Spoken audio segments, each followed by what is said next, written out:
Пробиштип синоќа одбележа 68 години од постоењето и денот на рударите.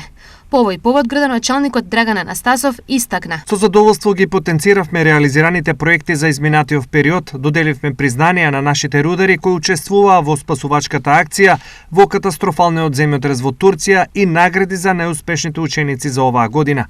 Ја проследивме и отворивме самостојната изложба на ликовниот уметник Душан Коцев, која ќе биде отворена со 7 септември во Домот на културата Злетовски рудар, рече Анастасов на свечената седница. Меѓу останатите, гостин на свечена седница беше и министерот за внатрешни работи Оливер Спасовски.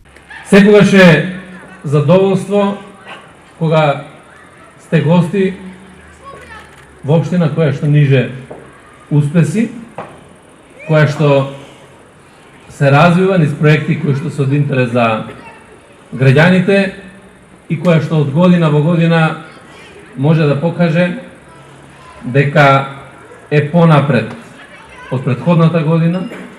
Аз слободно можам да кажам дека Пробиштип стана препознатлива како општина која што е многу понапред од другите општини, не само во регионот, туку и пошироко.